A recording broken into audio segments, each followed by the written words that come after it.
impacting, empowering, inspiring, and uplifting information to become a better dad, husband, man, and mentor. And now, your host, Ryan Ladd. Welcome back to the Dad Show, ladies and gentlemen. I want to thank y'all for being here, for joining us. I'm very excited today. I've got Mr. Tyler Brown in the studio with us.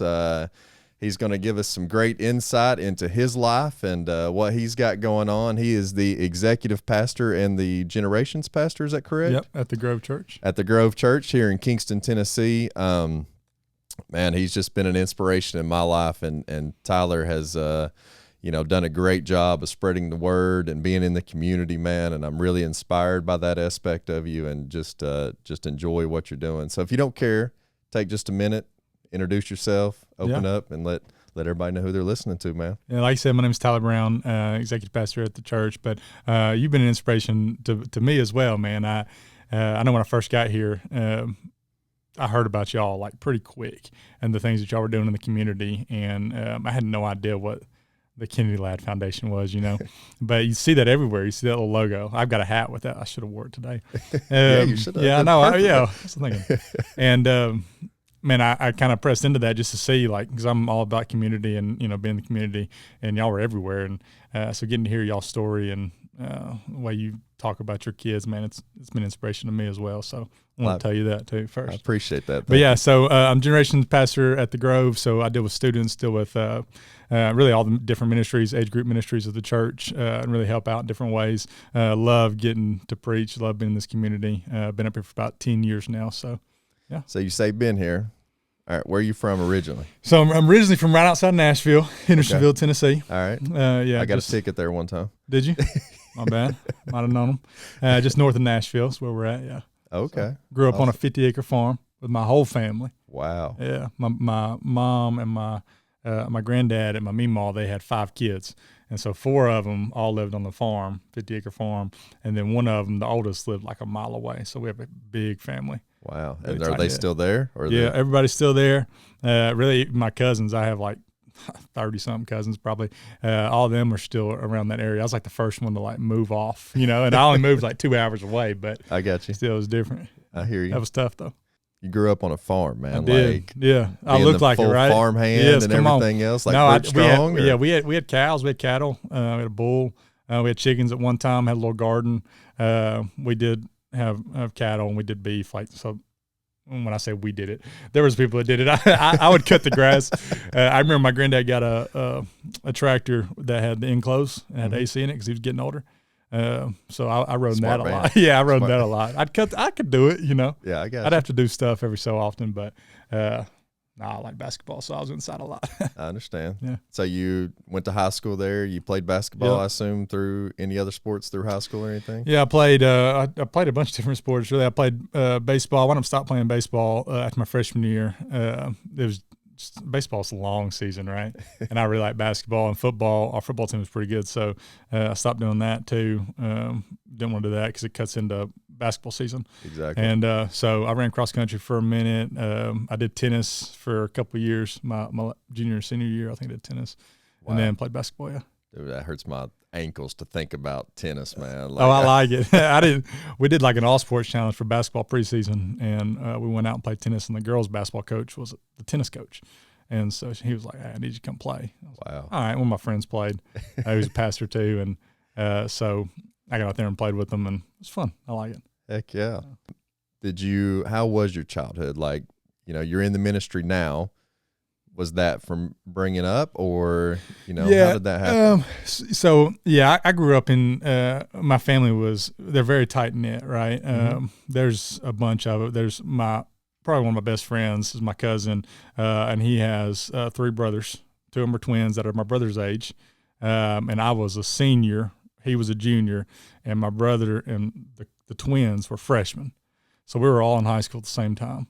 And then I have another cousin who lives on the farm, a girl who was in high school at the same time.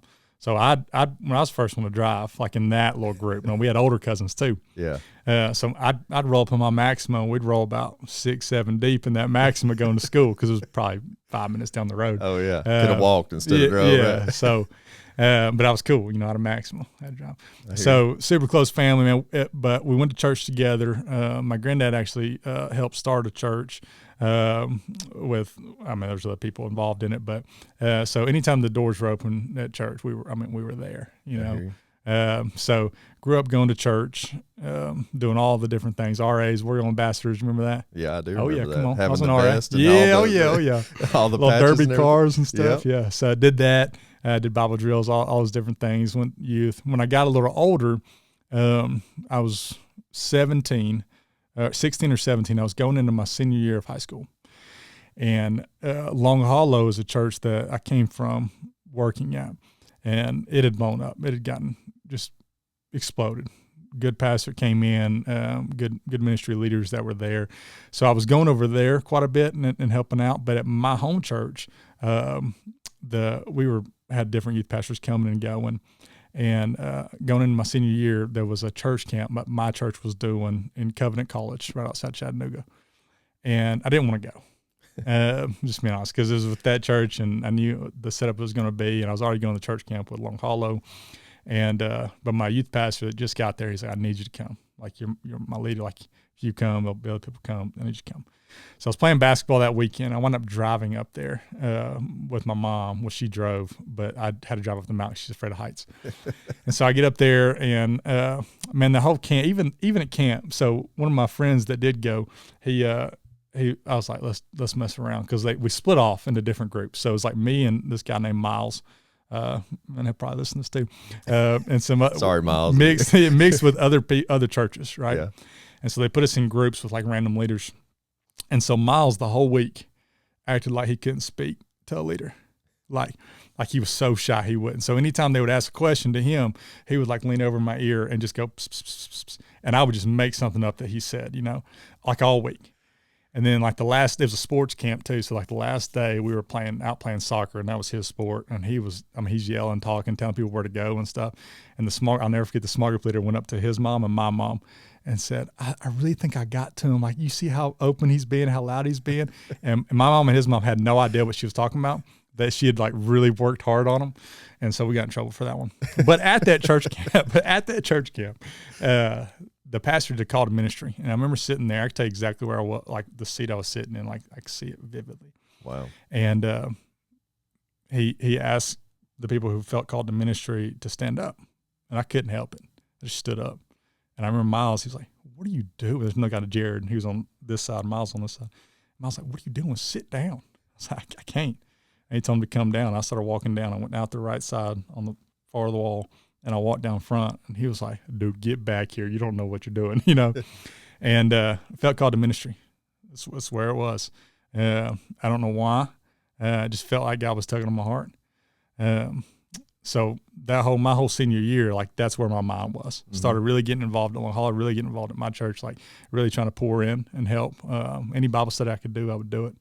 And then I went to college to play ball at Swanee. And my freshman year, my grandfather passed away. And he was super influential in my life. Just strong spiritual leader, like held the family together. He was that guy. The rock, yeah. And shortly after that, my dad and my mom got divorced. And that was awful. Yep. I couldn't understand why at the time, So I spent a season, probably about a year and a half, where I just ran. I did what I wanted to do, live for me, making wrong decision after wrong decision after wrong decision, until there's a guy by the name of Gordon Baines. And you can jump in whenever. I'm just talking. No, you're good. Roll with it. I'm intrigued, man. He came up to Swanee. He was a big outdoors guy. And Swanee's on top of a mountain. I don't know if you've ever been up there. I have been. Beautiful. Yeah. Yes, it is. And he wanted to walk the trails. I'm like, yeah, come on up. And I was, I knew what to say. Like I knew the words to say. Yeah. So, back home I could put on the face and be like, I'm still a good Christian boy, Oh, yeah. Get back to Swanee. I'm like, let's roll. I like this. And he saw right through it. And I remember he quoted 2 scriptures to me.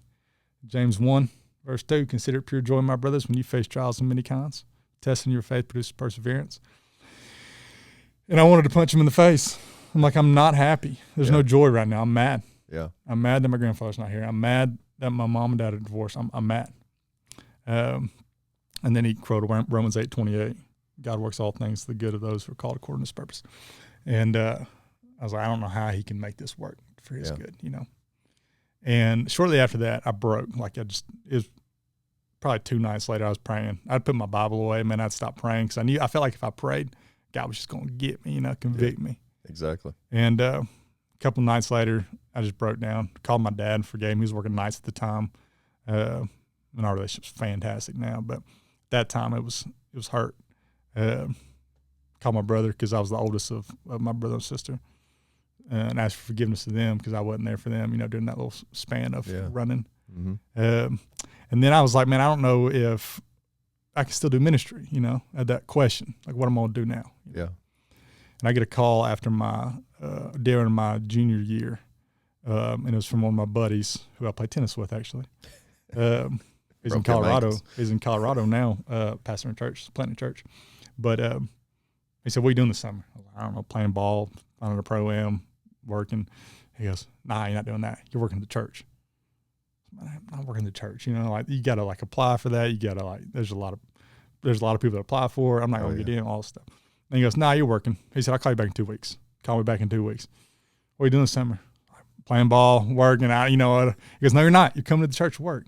And so I finally said, all right, I'm coming to church to work. Yeah. And man, I came, first time I ever spoke was to a group of about 900 students, which was kind of cool. It was probably a train wreck, honestly, like my first time speaking. But yeah, man, ever since then, that was it.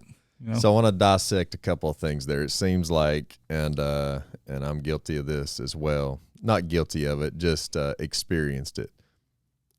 You were growing closer to God. You'd felt called to the ministry. Mm-hmm. And whenever you feel that, whenever you feel like you're so close to God and you're getting closer to him, but yet it just seems like the devil starts beating down your door harder and harder, trying to get you, you know, like you said, your grandfather passed away, you know, your parents divorced, and, you know, you want to just sit back and be like, why?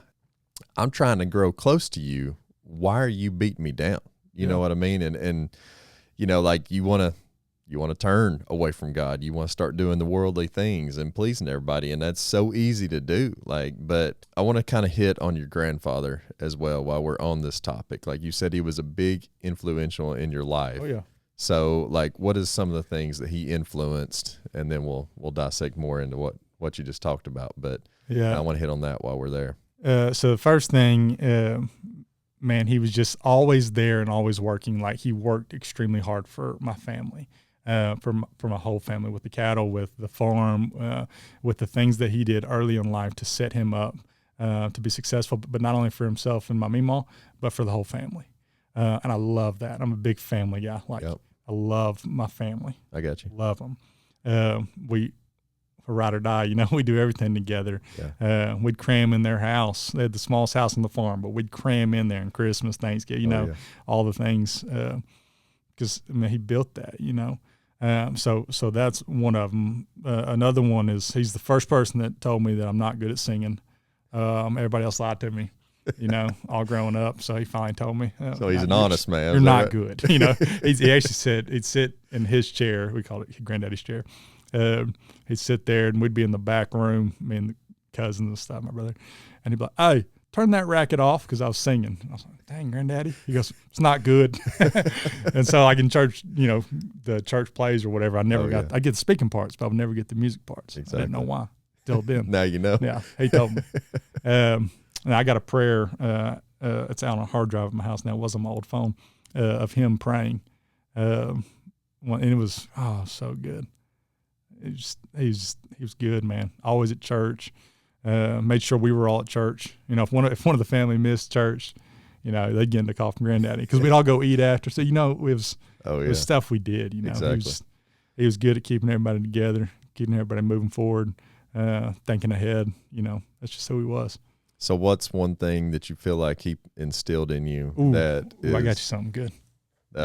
Go ahead if you get. No, it goes with that question. Okay. Yeah, that he instilled in you for your to be a better father, to be a better husband, Okay. to your wife and kids? So, okay. I'm going to tell you this story first, and then I'm going to answer some other questions. Go ahead, yeah. When I was a kid, we'd go there. We'd go to my mom and granddad's house every day. Me, my brother, my sister, and Hannah, my other cousin. Reese, Ryan, and Rob, and Rex, their mom, they had 4 kids. Those are the ones I was talking about, me and my friends. She'd pick us up, take us to my mom and granddad's house. We'd be there from 3:30 to 5, whatever. So he has like 3 or 4 barns, and my house was like right down behind theirs. Well, one of their barns that they had a bunch of tools hanging up on the right side. And we could do whatever. We had the whole farm, 50 acres. But there were a couple of rules, right? We couldn't go on that side of the tractor in that shed because it had a bunch of the tools, like the scythe and a bunch of those tools hanging up. If you hit them, knocked down. We were little. And I remember playing with my brother, and my brother's a rule follower. Just boom, following the rules. And I'm not. Like, I just push the boundaries a little bit. So we're playing hide and go seek, whatever. And I went on that side because I knew he wouldn't come over there. And my granddad was outside, I guess, and I hit those tools running through. And those tools, just boom, boom, boom, boom, boom, boom, boom. And I froze. I just froze standing there. And my granddad comes running up. I was probably in elementary school. I was running up. And he gets down on his knees, and I'm like, I'm in trouble, And he wraps me up. And I'm crying. I'm like, I'm sorry, Granddad. I think I'm about to be in trouble. Yeah. He goes, I don't care about any of that. I care about you. Wow. I just want you to be okay. Are you okay? You're good, right? Never spoke of it again. Never.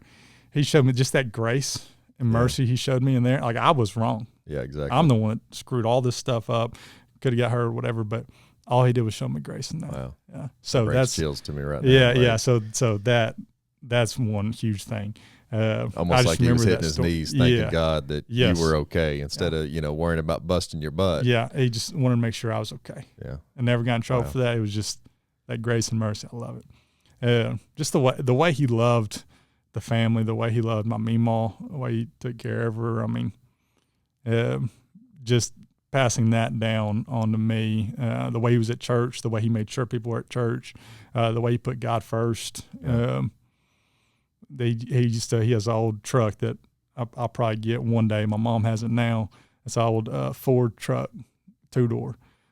He'd take me to Dairy Queen all the time. Like, I remember it, And I don't know why I would go to Dairy Queen all the time. Just get an ice cream cone. That's it.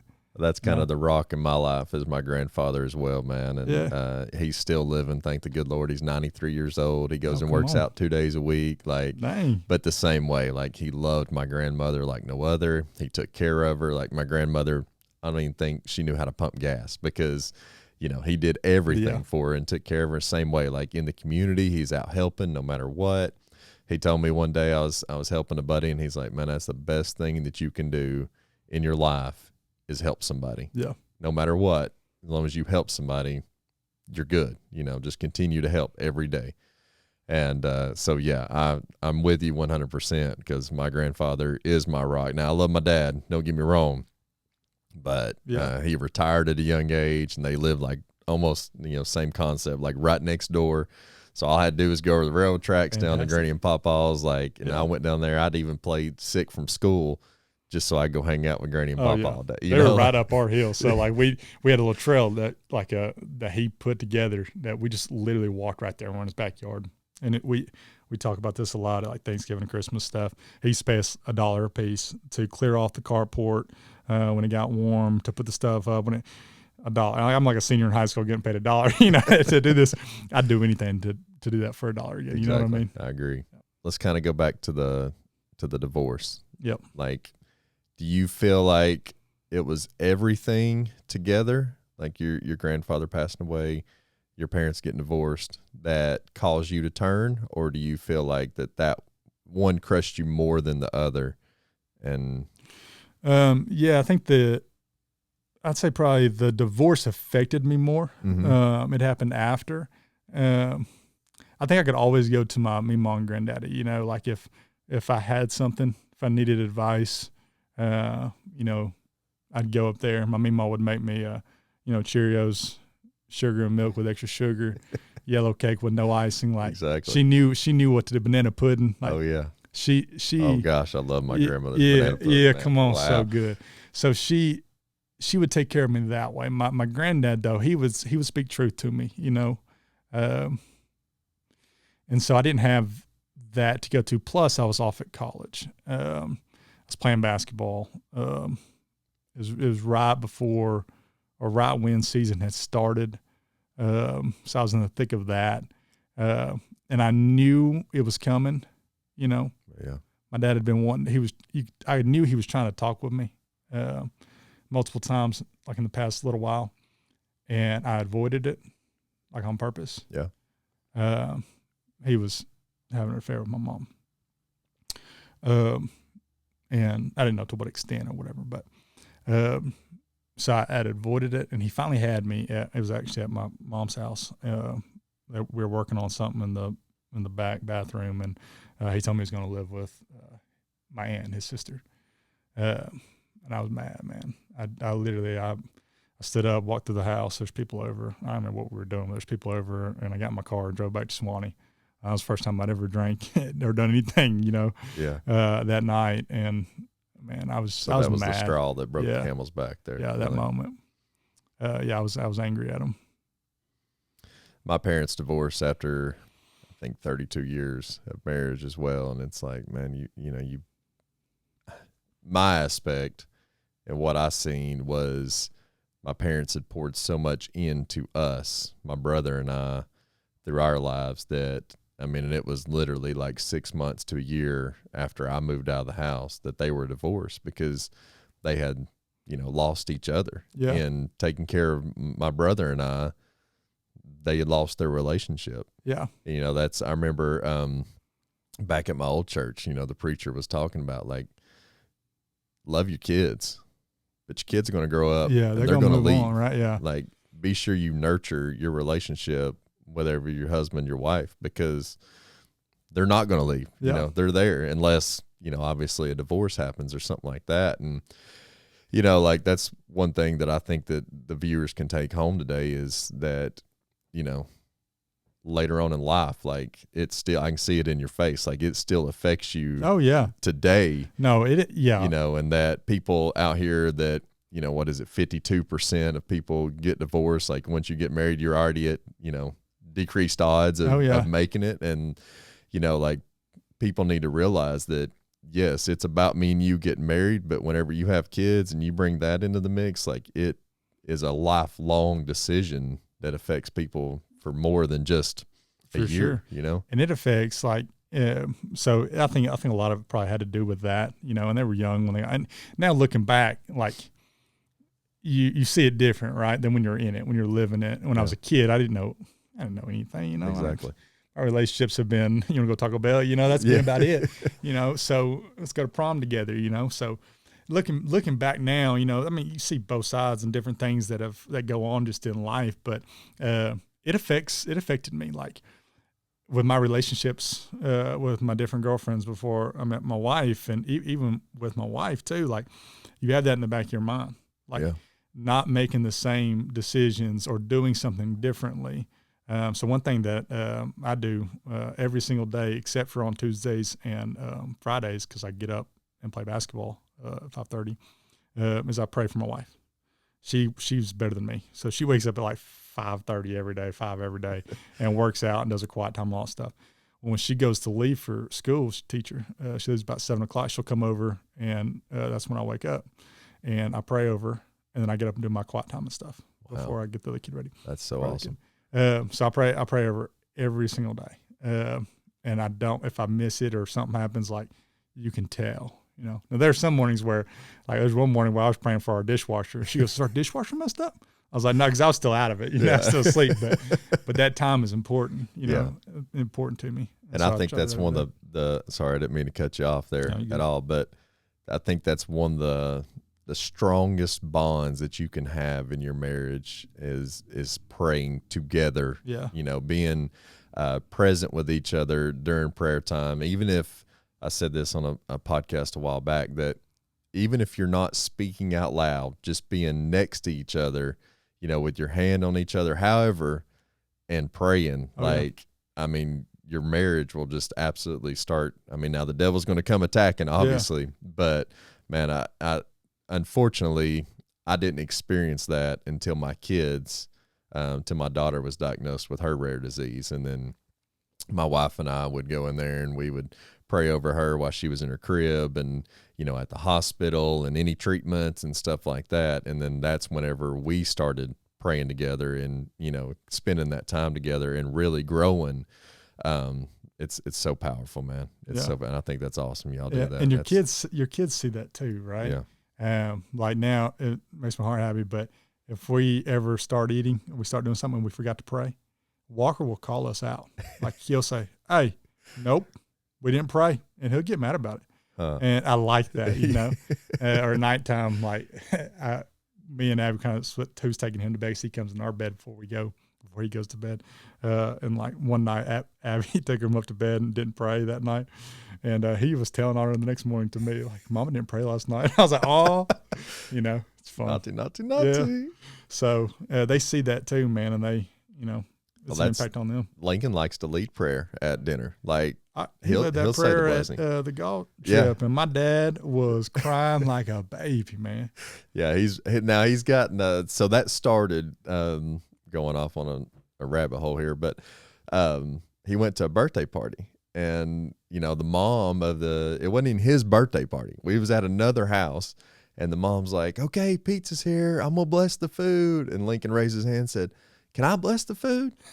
and so he said the prayer, and you know everybody was like, "That was awesome, buddy. You know, good job," and everything like that. And so now, like at most of our events, and shameless plug, go to kennedylad.org and check out the Kennedy Ladd Foundation.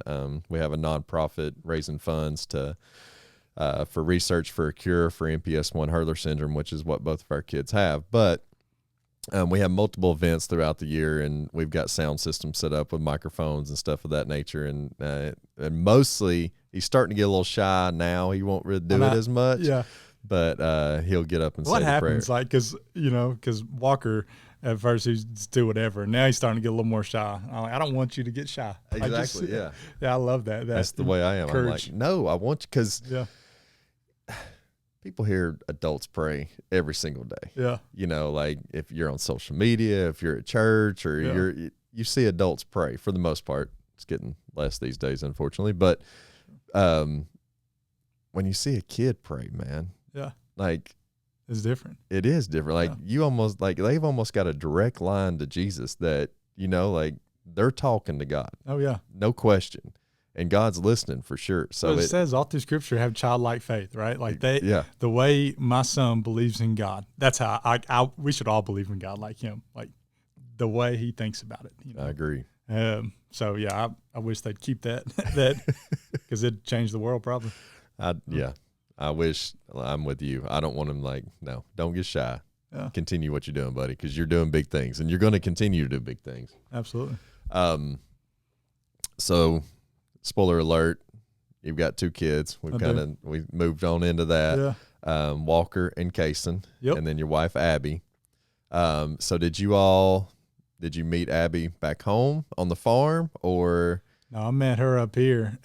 So when I moved up here, I actually had a girlfriend when I first moved up here, and I went on 2 mission trips back to back, and I try to pray, you know, about everything, and I try to really live my life by faith, like live in faith. And if I feel like I'm supposed to do it, I try to do it. If I don't feel like I'm supposed to do it, I try not to, you know. Yeah. Like I really try to be tender to that. And something was off, and so I was going to 2 mission trips back and back. So I actually broke up with my girlfriend, or stopped. I said I need to focus on God right here. And so I went on 2 mission trips, and after those mission trips, I was like, okay. I broke up with my current girlfriend, and as I was going through ministry and doing stuff, I saw Abby, my wife, the way she worked on mission trips and the way she lived her life and the way she cared for people and loved on people, and I was smitten immediately, you know. And so, you know, I started talking to her. I called her dad actually, and I was like, "Hey, I want to ask your daughter out on a date." I was 20. How old am I? 33. I was 23, I guess. 24. You called just to ask to go on a date? I did. Wow. I did. Yes, I called. And I think he probably, I mean, I guess we'd kind of went on like some hangout dates, but Yeah. like that, go on an official date. I called him. Yeah, to ask him.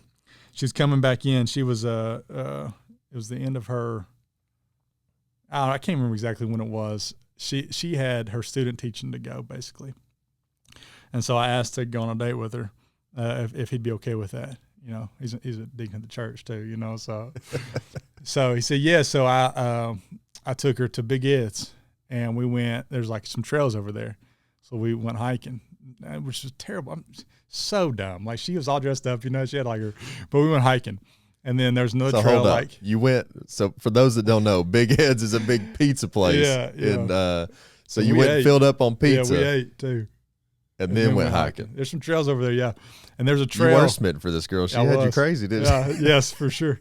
There's a trail like up the hill, and I said, "You think that connects?" She said, I don't know. I was like, "You won't go up there." And she starts walking up there, so I just followed her. So we're going to the trail, and we get lost, and now it's dark. Oh wow. And so we finally come out at this person's house. Like there's like a stable with horses. We crawl through a fence. We finally find our car. Like that was our first date. We got lost on our first date. Embarrassing. But man, I was ready to marry her. Like 'cause I knew immediately. December 9th is when I asked her to marry me.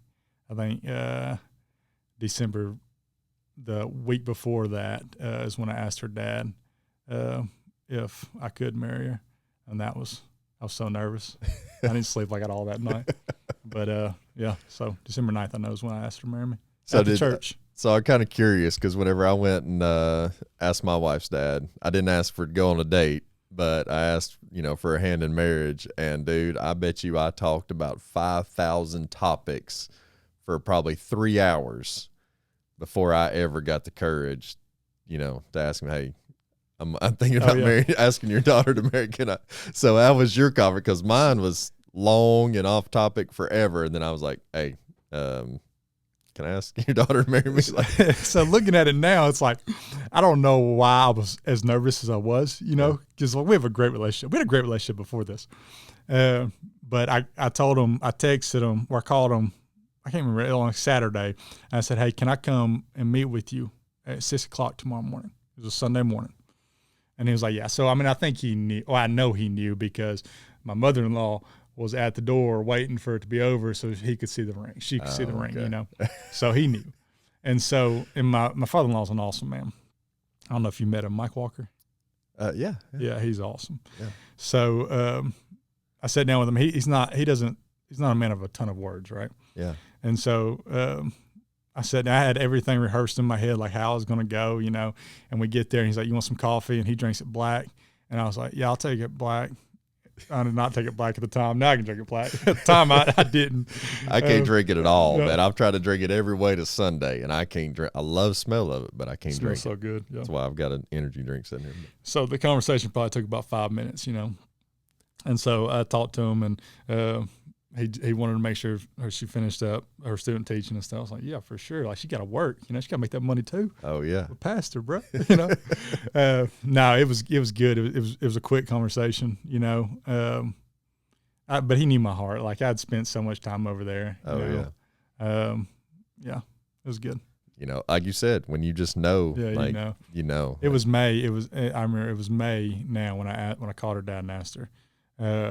And then December, so we dated for 7 months before I asked her to marry me. Like I knew. Wow, yeah. And honestly, I would have got married like then, but we did it on the hottest day in America, on July 30th.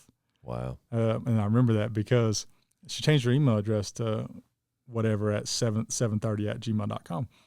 And when she told me her email address, I was like, oh, you chose that because that's the house number of the street I grew up on. She goes, 730 Happy Hollow Road.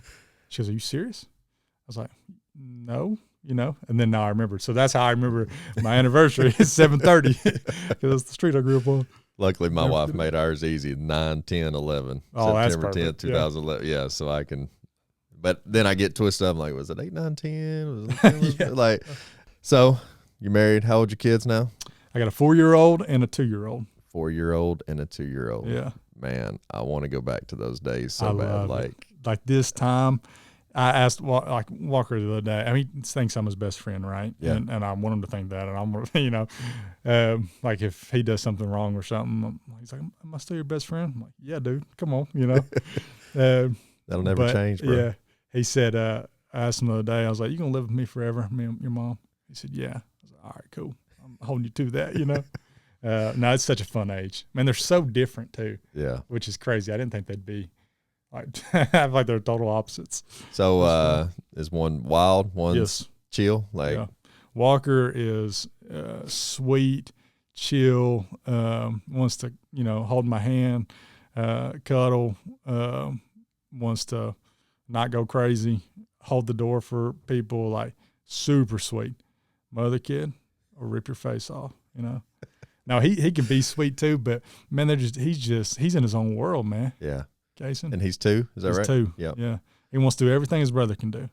And so, which is a problem because Walker's 4, know. Exactly, yeah. So Walker will climb up on this table. I'm like, "Don't do that." And then next thing you know, Kacen. I'm like, "That's why you can't do that." I'm the baby, so I can reason with that. My brother's 5 years older than I am, so I can, I want to do everything that. Yeah. And he's probably the one that got in trouble all the time. I'm questionable, but I'm the oldest, bro. I know. I got you. I am the baby, so I do get away with a lot more. But no, man, I Kennedy is now 10 and Lincoln's 7, and we spent their childhood, like their baby phase, if you will, toddler phase, like for the most part in the hospital and traveling back and forth, and it's like, I enjoyed it, even though he was in the hospital setting, like together, but. Man, I want to go back to I just want to be home with them and enjoy that time, you know, because at that age, man, they don't care where they're at. Exactly. Right? Yeah. They care that you're there. Yeah. And I think a lot of dads, young dads, and I'm guilty of this too, man. I can get so busy to where I miss something, or I've said yes to so many different things where my kids the one taking the punishment of that. Yeah. My kids could care less where they just want to be with me. Yeah. So like a lot of times I'll say yes something and I'll just bring my kids with me, because they don't care as long as I'm there with them. Like they want to be where I am. But that's so hard too, sorry, I need my energy drink here. Too, yeah. But that's so hard too, because I brought it up to Kennedy and Lincoln the other day. Again, I'm chasing another rabbit, but do you all like us doing events? Like, do you enjoy we're doing it to try and raise money and awareness, to find a cure for your disease. But do you enjoy it? Because, putting on an event is a lot. It's a lot. And, a lot of hours. And it's so hard, it's one of those battles within that you're doing it for them. You're doing it for the correct reasons, 100%. But at the end of the day, whenever you're there, even though they're in the presence with you, your mind is, we're doing something else and working over here, and they're there with us. Luckily, their answer was that they really enjoy the events. It's like their most fun times of the year and they love it. But man, I feel so guilty as a dad that I know I'm doing, like I said, everything for the right reasons, but I just feel like it's taken so much time away from my kids. And so, you going back to no matter what you're doing, you take your kids with you because they're there. But I just do you deal with that same battle too? Yeah. So I had to go to, it's just a quick example. I had to go to the hospital one night. I can't remember where we were, but I had Walker with me, and, I didn't know I was going to have to go to the hospital. There's somebody that just passed away or was about to pass away. And so I got a phone call, and so me and Philip went over there, and we were at separate places. So I had Walker with me, and he had Mahala with him, his daughter. And so the whole time I was like, "Hey, Walker, I'm going to this hospital. Mahala's going to sit in here with you." And I tried to explain to him why, because that's important too, that I want my boys to not only see me loving them that way, and they're going to know that I love them, because I'm a words of affirmation and a physical touch guy. That's me. 100%. Yes, all day. And my wife is the opposite. Yeah. So we're working on that. I'm just kidding. She's acts of service and quality time. Yes. So they know, they're going to know that I love them. They're going to know that I care for them. They're going to know that I'll fight for them. They'll know that. But I want them to see that I don't just do it for them. I love these people too, and I want to care for these people too, and how to be a good friend to people, how to be a good pastor, because I mean, I hope they become doctors or whatever they want to become. Exactly. Playing the NBA. But I want them to see, the work ethic too, and me going but so I was explaining to him what I was doing there for. And then we were leaving. He was like, this is what you do. Like, this is what I have to do this. I was like, yeah, 'cause I'm a pastor. And he understands what that means. And he goes, I was like, am I going to be a pastor too? I was like, well, you can be whatever you want it to be, Yeah. He goes, what if I'm a doctor? I said, it's probably a good call, And then it went to astronaut. And then it went to, he wants to be one of the characters that dresses up at Disney World. So, who knows? It's wide open. Sky's But the whatever he limit, wants, like, that's another thing. Like, I think people put a lot of pressure on what they, like, I want my kids to play basketball. Yeah. But my dad was hard on me, which I'm thankful for in the sense of it got me as good as I am. But man, I want my kids to have fun. I want my kids to do what they want to do and enjoy it. Yeah, exactly. It, Not be a job and, like feel like it's work. And I mean, there's so many parents that are guilty of, I feel like, living their life vicariously through their child. Yeah. Oh, yeah. And so they push them into certain avenues and, like, no, you can't do this. You can't. And like, not to be cliche or anything, I'm just thankful my kids are alive and able to walk and run. So whatever they want to do, I'm like, go do it. Like 100%, whatever you want to do. When Kennedy threw that first pitch out at softball, bro, that was awesome. It was. That was awesome. Man, when she stood up and hit the ball, she threw it twice too. That was awesome. Well, she didn't. We didn't coach her on that either. She was pumped. She got up there and she launched it. Yeah, it she awesome. Just picked the ball up, stood up out of her stroller, and threw it. I think I was still reading. That was awesome though. Yeah, she and so she stood up then and done that, and then so that whole story is crazy and pretty inspirational itself, man. That she I'm gonna get comfortable if you're out with it. She we didn't think she wanted to play softball. Like, she's starting to get to that age. She's more self-conscious about like her body image, and there's certain times she don't want to wear her braces on her legs because being around certain people and just that whole public image kind of deal. And so she just got out of for those that don't know, she just got out of double hip, double knee, double ankle, and Achilles tendon release surgery. She had that in November, so this league is rolling around April, May-ish time frame. And it was like, we didn't even think about her playing softball. And she rolls up and she's like, hey, did you sign me up for softball? And we were like, babe, like, I don't know how it's going to work. Like, she's starting to get up in age. Like I said, she's 10 now, and luckily they let her play in the 8 and under league, so it's still coach pitch. And but I was just like, I don't know how it looks. I didn't think that you wanted to play. Like, we'll have to have because she was still in a wheelchair at this time. Like, I don't know what we're going to do, like how we're going to make this work. And I was like, do you want to play? Like, is that what you're wanting to play?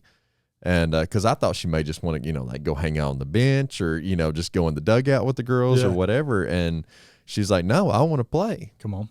And and I was like, okay, we'll try to figure it out. And so literally that was the devil saying like, no, like, because me and Allie talked about it, and we're just like, because even though it's rec league, people are still getting competitive. Yeah. Like, we just didn't want to have to, put out that persona and ask, hey, can you make an exception for her? And so Allie and I was like, sorry, babe, like, we'll try next year. Whenever you're up, you're walking, you're running, like, we'll try. And I know that sounds harsh, but there was, other stuff working. Like, she was barely walking. Like, we're not talking like somebody that could walk across the room. Like, she could barely stand up and sit there for a minute. And so, Allie and her mom was like, I mean, she was still in the wheelchair. Yeah, she was still in the wheelchair. Yeah. So it's not like she could, what I mean? Like, there was a lot of decision making that went into this, and we just broke it to her like, babe, I'm sorry. It's just not going to work this year. Like, we'll try next year.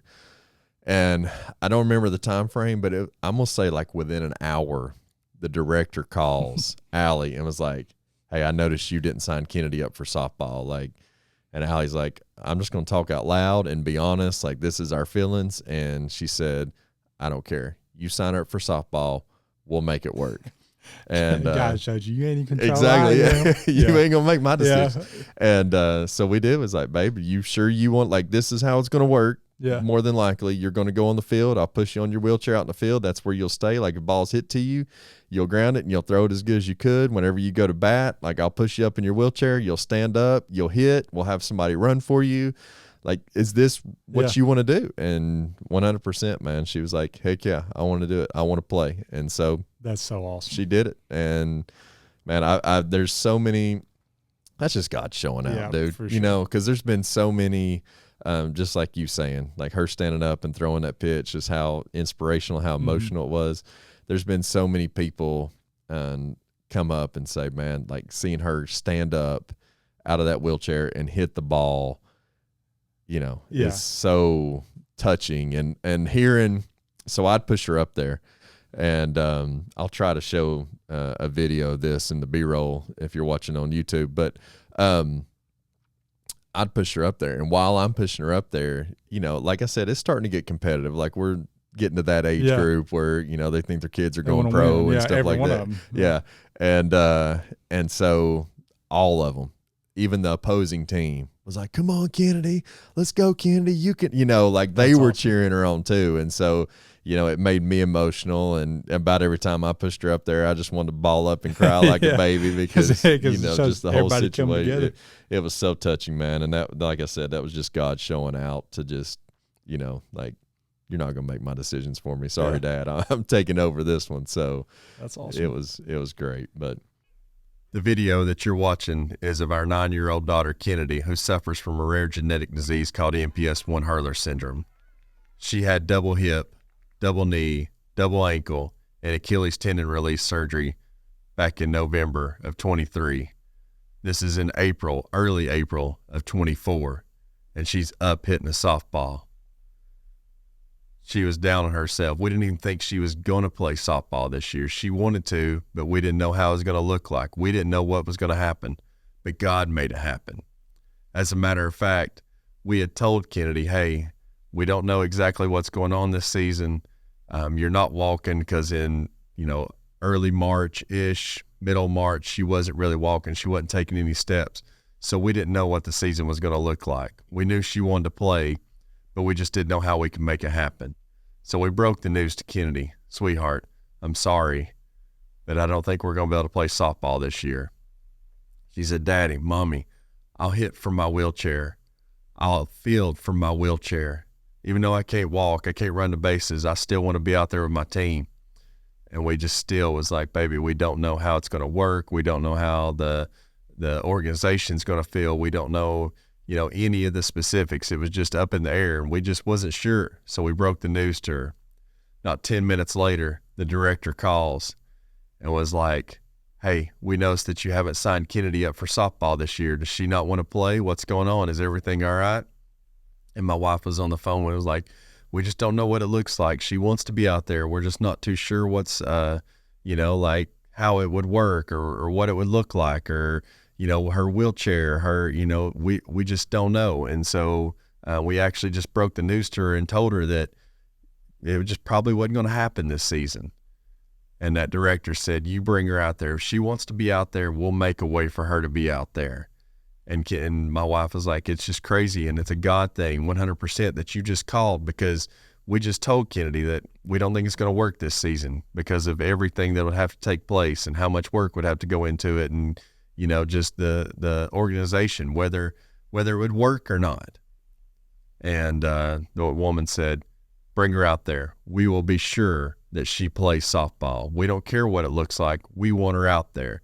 And that's a 100% God thing that they called, and they allowed our daughter to come out and play, to stand up from her wheelchair, to be able to hit, to be able to be in the field and me push her around. There is no excuses. What are you going through today, and why are you not getting up and taking a step to move? No matter what you're going through, you can get up and you can move and you can take the step to further yourself, to better yourself. God's telling you to move. Your family's telling you to move. Your heart's telling you to move, but you're just not getting up and you're not doing it. So I want you to see this video of my daughter playing softball after 6 months of a terrible and huge surgery. And I'm telling you right now, this is your sign. Get up and move. Take the step to better yourself, to be there for your family, to be there for your wife, to be there for your kids, for your husband, for whoever it is, for yourself. If you're lonely and you're by yourself, get up for yourself and better yourself.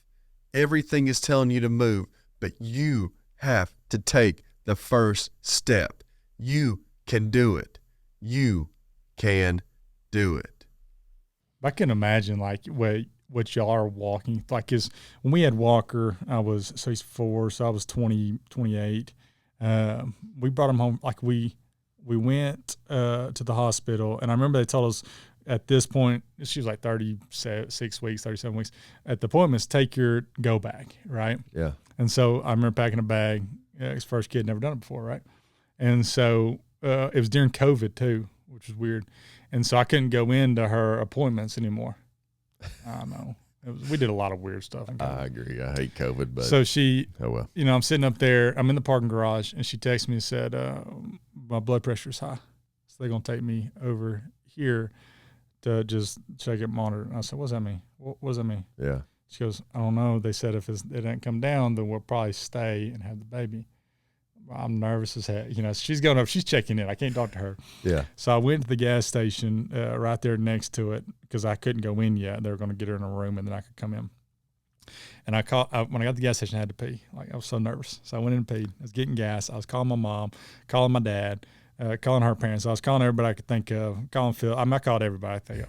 Like I was nervous. I was Somebody just talk to me, please. You know? I got done filling up with gas. I went back inside the gas station and peed. I peed twice. I was so nervous. True story. And I drove back, and I finally was able to go in, and we had the baby the next day. And my parents couldn't come up. My in-laws couldn't come up. They were like, "Don't have anybody at your house when you come home." My house was packed when we got home, you know. We're close-knit family is going to happen. I'm sorry. And, man, there's no instructions. There's no manual. Like, here you go. It's your kid, right? Yeah. You got to put him in the car seat before you leave. I told the lady, I was like you're going to have to help me. She said, "I can't, like, you got to do it." And I was like, he's going to go like this if you don't help me, you know, just help me. And so like, you just don't know what you're doing. Yeah. Right. It's first time, even if you've been around kids, like now it's yours. Like it's different. I was driving like 55, you know, coming down the interstate. I'm so nervous, like everything, all the decisions you make in those next little bit. But then to add on like what you went through, like what with your kids, like I can't imagine. I know you've found some community now with different people that have kids, but that's got to be a scary situation. It scary was in general. Yeah, it was. So what was the breakthrough there? Did you find some community or? It was, you know how like your wedding, like you plan your whole wedding and then your wedding day, it's like a complete blur and you really don't remember it. All. Yeah. Like that's kind of how the whole process was with Kennedy. Like everything happened so fast once she was diagnosed that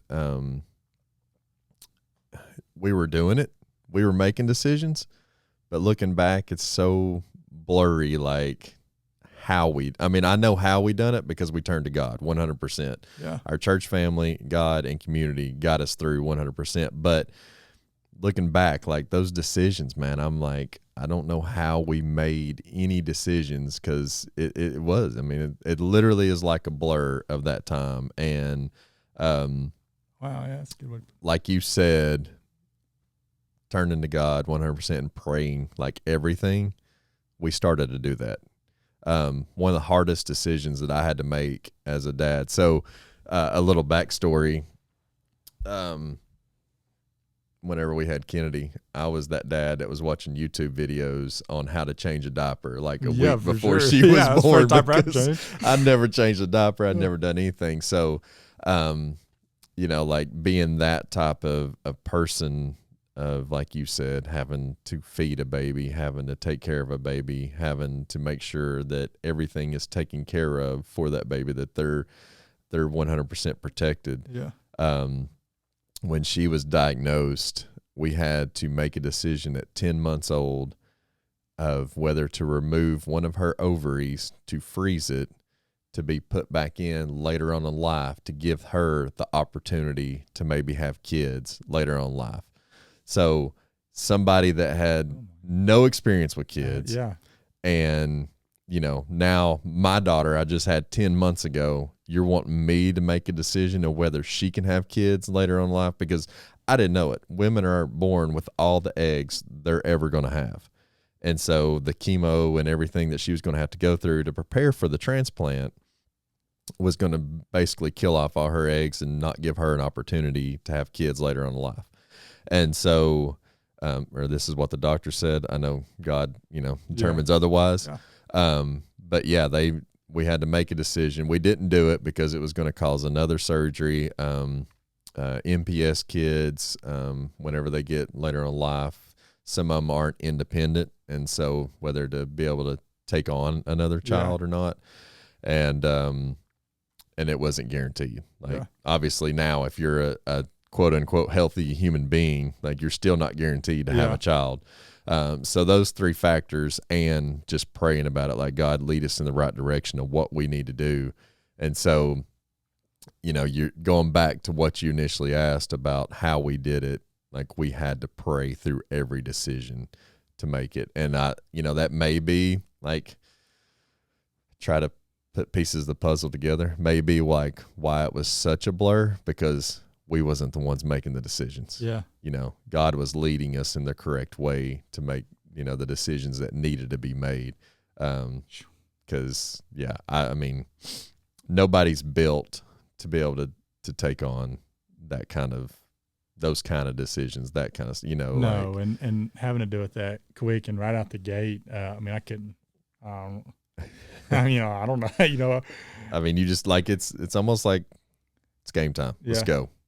That's all you can do. And you remember certain aspects of the game, a three you shot or a pass that you made or somebody dunking, but for the most part, you don't remember every piece of the puzzle that was put together. And man, it was just so, I think sometimes it was probably a whirlwind. God allows it to be like that too, because you relied on him through some of those things, and there's no sense of always looking back. It's to look forward, So I think part of that's probably some of that too.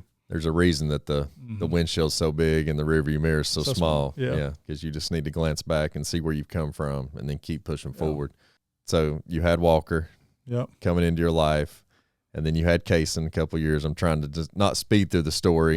But, how once you had Walker in your life at 2 years of age, and then you learned, was Kacen planned? Was it? Yeah, he was semi-planned. We were planning on having another one. I thought it would take a little bit longer. When we were like, okay, let's start, trying to have another child, and then, boom, spraying it. I'm like, man, That could cool. practice for more, Oh yeah. And so found out she was pregnant again. It was different. It was pretty though. So we sold our house and moved into a rental when Abby was probably 30 something weeks pregnant. Wow. Which I do not recommend. The market was so good. We now live right next to my in-laws, which perfect. We had some land down there that they had gotten us. They're fantastic. And cause they have a bunch of acres, kind of like how I grew up, Oh yeah. And so that was the plan. And then the house popped up for sale. So we're right there next to them. Fantastic. I love it. I love being down there. But we moved in this rental house when the market was going crazy. And Abby's like 30 something weeks pregnant. So we literally took everything out, sold the house, moved in this little tiny house. The laundry room was underneath the house. Like I had to duck going into this door, and it was it's like you're in the dungeon. Oh yeah. And smelling musty and everything. Yes. Yeah. That's where the laundry room was. I was like, what have we done? But it was such a blessing, man. It was actually nice being crammed in there. You realize all the stuff that you have that you don't need. Exactly. Yeah. And we had a good time. I really enjoyed that house. The shower was terrible. The shower head, he was to my chest, bro. It's so small. Looked like Will Ferrell. Yes, that's exactly what I look like. But so we had Kacen, and it was different, man. You know more now, right? Yeah. Like my first question when Walker was born, like literally, I made sure Abby was good. Is his head gonna stay like that? Because I didn't know. You know, it was like a cone head. Oh yeah. So when we had Kacen, it was different. My mother-in-law, my mom was allowed to come in, and you just have more confidence now, you know, because you've been through it. I didn't drive 55; I drove 70 on the interstate. You know, still safe, but you know, felt better about myself.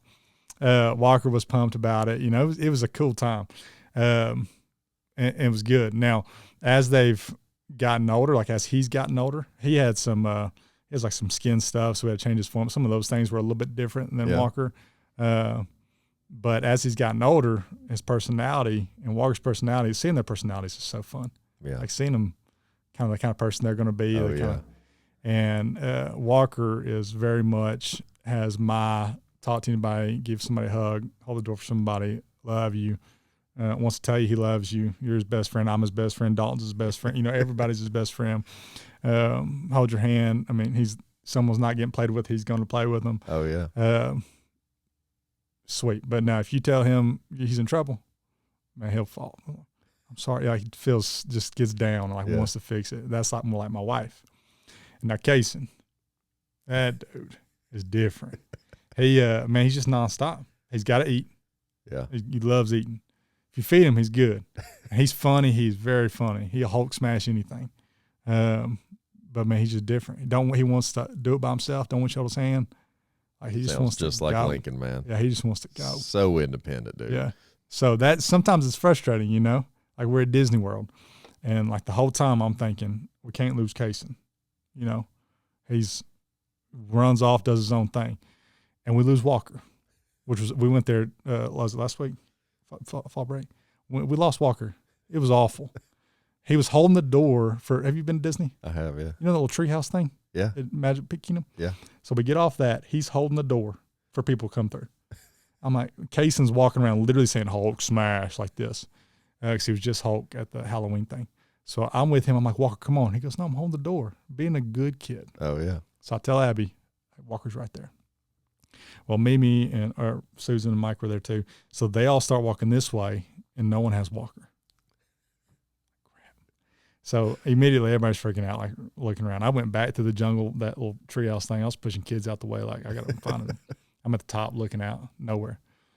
I get a phone call from Susan or from somebody saying that he's at Big Thunder Mountain Railroad. That's like a far, a quarter mile probably. Yeah. So I take off running. And because everybody's scattered at this point. And I get up to him, and my man is just chilling with this Mexican family that he had found. They found this kid that was just standing there, and he told the kid, my dad's lost. I was lost, not him. Oh, yeah.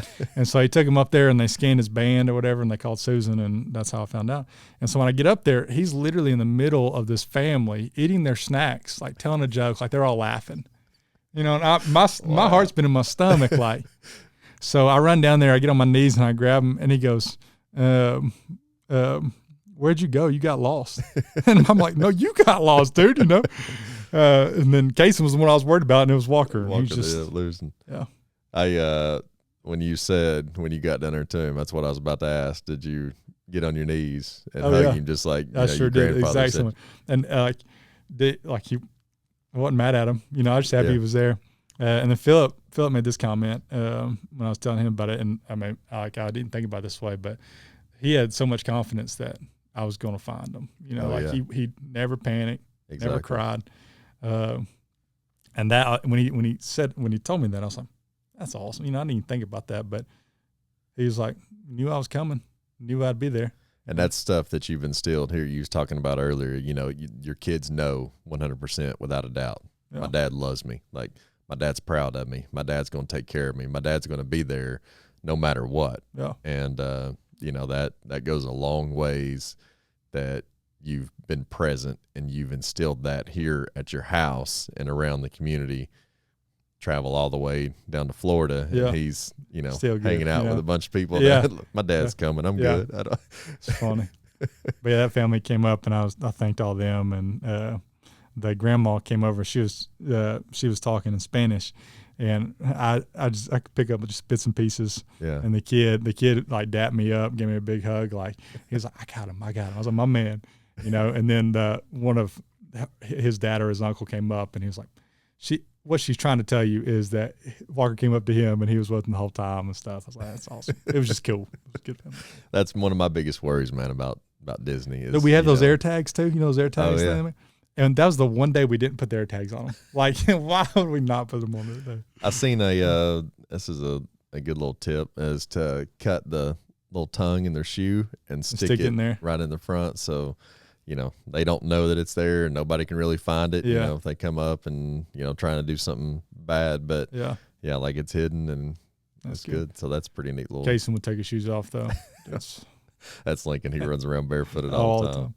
Don't get hurt either. He's like, Walker, he falls down. He's like, my arm, Kacen falls down with a piece of pizza in his hand on concrete, and he just makes sure that pizza don't hit the ground, gets up, keeps eating. Like, they're just different. You're in trouble, man. Yeah. You're in trouble.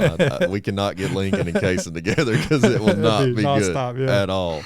It's fun, though. Like, what's one thing that you do being a father that your dad or your grandfather, like, instilled in you that you still put into play?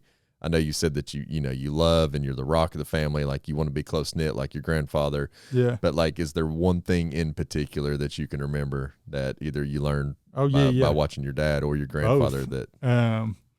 That we do stuff together. Like my granddad, he would always when he got later in life, he had I can't remember, one leg was shorter than the other. Mm-hmm. It's like a thing way back in the day, and it got worse when he got older. And so there were some things that he couldn't do on the farm. And so he had a little golf cart he'd drive around, and he'd make me go with him. Yeah, like feed the cows, like you separate if one was pregnant, and I wasn't doing anything, but I was with him. Yeah. Now I got a little older, I had to do some of the things, but just doing things with him. Same with my dad, man. Anytime we were, we just had something to do. I went with him. He wanted me to go with him. Yeah. One, to learn how to do something, or just to be with him to do it. And then spend time together on like trips, like my house or my family's house, my uncle's house. Like it became the place where people came to, right? Instead of me always going, my kids always going off wherever else. People wanted to come over there, and that was always a big thing too. So doing things together, experiences together. Like we'd go up to Dollywood. Like now you go to Dollywood, it's like right here. But when I was in Nashville, it was like it's pretty big deal, right? Yeah. Took a lot more to get there. Yeah. So going to movies together, going to do different things together. Going to Top Golf now is what we do. Like just random things together.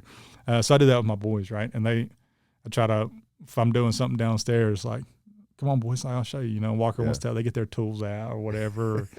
Or if we're going to do something, just having them there. Isn't that like the coolest thing though? Like, I think back, like my grandfather taught me how to build. He taught me how to wire. He taught me how, do a bunch of stuff. And now, like Lincoln Kennedy, she don't really care, but Lincoln's right there. He's like, and I'm teaching him. And that is the coolest feeling, man, to have your son there. Like you're actually teaching him a lifelong lesson, something that can help him. Like, and I know Walker's just 4 and, he may or may not remember it, but Lincoln now 7, dude, like, as a dad, like that is the coolest feeling, is to have my son right there and like, this is how you do this, and it goes back in my head, back to like my grandfather teaching me how to do that stuff. And I think that's great. Yeah. And some of the stuff you forget too, like I do a project or something at the house or whatever, because the house we're in now is probably the one we're going to be in, so I'm doing more projects, like little stuff. But I think back to like different things we did at the house with my dad. I'm like, oh yeah, we did this one time, and I start to think about it and I can get this done, Oh yeah. But it's fun. Walker's at this age where, man, he's copying. Like he hears everything. He's in pre-K now, so he's learning more and he listens more. Like, so like I got to be careful, Oh yeah. Like what I say and how I say it, because he listens and he's repeating what I say. My kids still think shut up and hate is bad words. Oh yeah. And so like, if I say, oh my gosh, I get in trouble from Walker. Because we don't say that. Sorry, buddy. Oh my goodness, But I Lincoln, man, I don't know. Hopefully Walker or Kacen gets to this. I'm terrible about like, if I go to Lowe's, I'll buy you know, like if I need a light bulb, I'll buy a whole 6-pack. Yeah. You know, like I just, for whatever reason, I get extras. It's a mile from my house. Like it's a big deal to go back down, but I buy extras. So when something goes wrong, I'm like, oh man, I got to go back to Lowe's and get it. And Lincoln, dude, he is sharp as a tack. He'll be like, no, Dad, we got that over there. You remember this time when we went 2 weeks ago? We got that thing. So he'll go right to it, dude, and bring it out. He saved me so much money and so many trips to Lowe's. It's unbelievable, dude. So I hope that, you know, Kacen or Walker does that for you, because it's been a godsend. I think Walker, probably both of them really. Walker, I used to when they were real little, you could, hey, you know, act right here. We'll get some ice cream later or something, you know, just whatever. And you ain't getting no ice cream later, but they're going to forget, right? They don't forget anymore. Yeah. Like I had to take Walker to school one day, 2 weeks ago. I had to take him to school a few days a week, and Abby does the other days. And like a week before, I'd said, hey, next Tuesday, whatever, we'll take the Jeep to school. Well, we're getting in the car. We're already running late because I'm not a morning person. And he goes, hey, Daddy, remember you said next time you're going to take the Jeep to school next Tuesday? Yeah, buddy, but we can do it. He's like, nope, you said it. No, you said and I was like, so I had to get the car seat out, put it in the Jeep and stuff. Like he's remembering stuff a lot better. That's how Kennedy is 100%. She remembers everything, dude. And they both, if we get to like that point, no, you said it. Yeah. You lied if you don't do it. And I'm like, you ain't going to call me a liar. Like we're doing it. yeah, for sure. Yeah. Man, it's fun though, isn't it? It is. It's great. It's tough. It's right? It is tough. Like people talk about, you know, tough journeys and everything of that nature. Like one of the hardest parts is being a good parent. Like society tells you not to. Like society wants to drag you away. The phone, the TV, the computer, you know, wants to drag you from being present with your kids and being in their lives. Like, you know, society tells us to put a device in front of our kids, let them watch YouTube and let them learn, you know, through that avenue instead of being a present parent. And man, it's tough. Like, I'm not gonna lie. Like it's tough for me to put down my phone, to step away and be present with my kid. Like I have to work at it. Yeah, I have to work 100%. At it and you know, like your phone's, like before we started this podcast, I put my phone on sleep. It ain't going to ring. I don't even know if anybody's called. Yeah. I hope to God an emergency hasn't happened, but I want to be present with you. Like that's the same thing I try to do with my kids is when I get home, I want to put the phone away, put it in another room so I don't even hear it, nothing else. And I want to be with them. And like, I think it's hard. Some people don't understand it really for my job and even your job with what all this stuff you have going on, putting your phone down. It's tough, right? Because all the time people have stuff going on, but that's something that I had to work at it. Yes. It has to be intentional, or I can just be over there, you know, checking up, catching back up with everybody, and constantly thinking about something else. And my kids are right here, like, hey, daddy, let's do this. And you're trying to answer them. Yeah. Like, yes, I understand. Like, you know, like, but they see that. And they can see that, right? Yeah. And I don't want them to ever think that they're not important to me. Exactly. You know? That a device is, you know, will pull attention away. That no, my dad pays more attention to his phone. Then I don't want that ever to come out of my kid's mouth. Like, and I try, even like you said, we got a lot of stuff that we have to do, and I understand people have stuff they have to do on their phones. Like that's not a question. It's not just you're on social media. Like there's emails, there's calls, there's text messages that you have to answer. Like it's dire to your business, it's dire to whatever's going on. Like I completely understand that. But one of the things that I try to do is, even if I am answering an important message or whatever, that if one of my kids walks up to me and is like, hey Dad, like, okay, and turn my attention towards them. Like, now I may say, hang on just a second and I'll finish whatever I'm typing or doing. But I try 100% to not have a conversation while I'm sitting there typing or talking or whatever. Like I try to turn my direction and look at them just to let them know that you're important. You're important and I'm paying attention to you. Like this is off to the side now and, you know, my attention's on you. So, man, I think that's one of the biggest takeaways that people can take is be present in your kids' lives. Like put down, and I mean, I keep harping on the phone, but like that's probably my biggest distraction that tries to pull me away from my wife and kids. And so it's big for me, but you know, other stuff, maybe bars, maybe alcohol, maybe substance abuse, maybe, you know, trips, maybe work, maybe, you know, like whatever. And like, take that away, like spend time. Cause at the end of the day, that crap doesn't matter. No. Yeah. At the end of the day, your wife and your kids is 100% the most important thing. And if you don't, it's just like a daggum car, man. If you don't maintenance it and you don't take care of it, the relationship's going to, it's going to, you know, it's going to explode. So like I love basketball. When I first moved up here, I'd play like 3 or 4 nights a week, you know, find somewhere to play, play on Saturdays at the Pro-Am in Knoxville. Like, I don't do that anymore. I pray at 5:30 on Tuesdays and Fridays with some old people. Yeah. And that's okay because I ain't going to the NBA, but I'm going to be married to my wife for the rest of my life. Amen. Yes. You know what I mean? Yeah. So I go at 5:30 when my kids are still asleep, like, so I'm not missing anything because that doesn't matter, you know, helps keep me in shape, but you know, so you gotta make time for it and priorities, people, it's cliche or whatever. No, I agree 100%. But it's a fact. And my phone's one of them. That's for me, like trying to put it down and not look at it, not be distracted by it. So that, real quick before we close it out, it brings up a question, what you just said. So yeah, you did sacrifice your time playing basketball and doing what you was doing so that you can spend time with your wife, with your kids. What is something else like that you do to make sure that your relationship, we've touched on your kids. Let's touch on your wife for just a second. Yeah. Like what's one thing that you do to check in to maintenance? Like, you know, you take your car in for an oil change to make sure that, you know, everything's good and, you know, maintenance wise is good. So let's put that into a marriage aspect. Yeah. Like what's one thing that you do to check in with your wife, with your marriage and make sure that that's nurtured as well? Man, you know, there ain't one thing. It's a fix all. Well, I agree. No, my wife, so I told you we're different as far as the words of affirmation and physical touch. She's quality time, acts of service. Yep. She is she thinks about everything. She's a big thinker, like planner, overthinker. I don't know which one of that is for y'all. That's Allie, 100%. Yeah. And I am where I am, you know, and just it's all good, you know, like he'll figure it out. Yeah. And so we're total opposites there too. So one I pray for every morning. You sure your name ain't Ryan and Allie? Yeah. Like I figured it was kind of like that, right? And she, you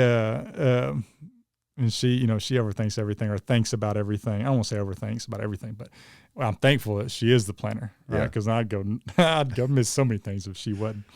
Like she has our Google account that has everything in there, right? But spending time with her, like, so we have what we do every night is we do our routine every single night. It's pretty much the same. I usually do bath time.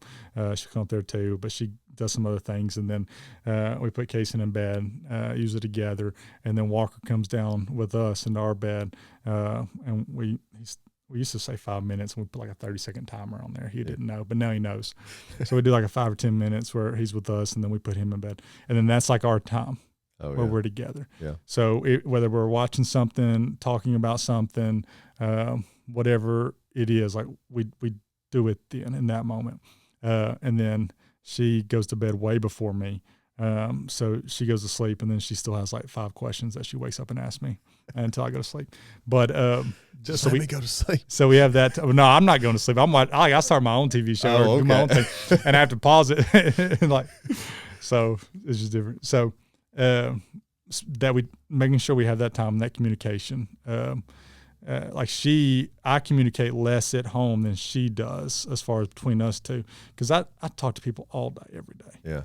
Yeah. So when I get home, a lot of times I'm just like, whew, you know, I'm zapped. I just want to be with the kids. I just want to play or do something. Well, that's not fair to her. Yeah. That's not fair to my wife. So I have to make sure that I communicate about my day, whatever it was, whatever I need to communicate with my wife. Because I can get in those modes where I'm just like, I don't want to talk. I just want to, I just want to sit here. I just don't want to do anything. And that's not fair to my wife, you know. So making sure I do that. But then when we go places, so like when we go to not Disney, we did do it at Disney, but when we go to Disney, making sure we spend time even there where it's just me and her. Yeah. Like let the kids go play on the splash pad. Like me not just get on my phone and play a game. Like be there with her. Yeah. Talk to her. When we're walking through somewhere and my in-laws have the kids, whatever, being there, being present with her too. Exactly. You know? So I think it's one thing to do it with your kids. Like we say, we're going to put our phones down for our kids. Where as soon as the kids go off or go to bed or whatever, instead of you and Allie spending time or me and Abby spending time, it's just immediately she gets her phone, I get my phone, right? And then I'm not putting that time in there. Exactly. So start texting each other and yeah. No, just kidding. Yeah. So being present with her. Just being present with her, spending time. But we're just different. Like we get to a big group of people, you know, I am off doing my thing. Yeah. But she'll text me. She'll see somebody that's just kind of by themselves or something. I'll get a text, pause up on my watch, say, go talk to this person over there. Like she sees things that I wouldn't see. Oh yeah. And so I'll just go and, talk to them. So she's taking care of you. Oh yeah. That's Allie and I at our foundation events. Like we're doing everything, and like we don't talk hardly at all through the whole event. Yeah. And then meet back up at the end. And y'all both like, oh yeah, just dead. Too tired to say anything. But no, that's big, man. I think that's huge. Not only just like you said with the kids, but to be sure you're present with your wife as well. Yeah.